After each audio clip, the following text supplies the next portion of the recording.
Hi friends, তো এই যে দেখো আজকে আমি কি সবজি নিয়ে চলে আসছি। এখন আমি ভাত খেতে বসেছি।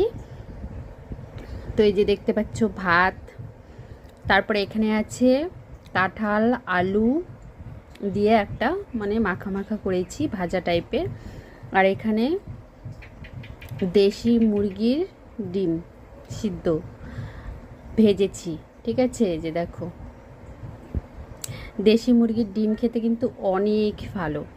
আর এই যে করেছি, এই যে বাটির মধ্যে আছে, আমি নিয়ে নিয়েছি থালায় আম দিয়ে খাটা শাক করেছি। ঠিক আছে, এই যে দেখো আমগুলো দেখতে পাচ্ছ।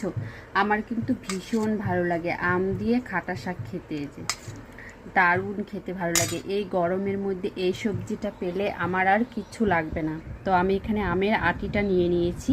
এই যে দেখো আটি, উড়ি বাবা, এই যে দেখো আটিটা দেখছো বন্ধুরা, আমার তো ভীষণই ভালো লাগে এই আটি ভাত দিয়ে খেতে, আম দিয়ে টক টক। মুখ দিয়ে জল চলে আসতেছে। সত্যি এটাকে বলে খাটা শাক, খাটা শাক বলি আমরা আর কি। আম দিয়ে, পাটা শাক দিয়ে আম দিয়ে সুন্দর করে রান্না করি। ও সিদ্ধ মনে হয় একটু কম হয়েছে, আর একটু সিদ্ধ করতে হতো।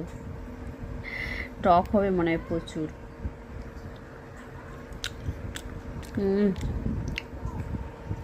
হালকা টক। তো ঠিক আছে, আমি এখন খাবো, রেখে দিলাম, টাটা।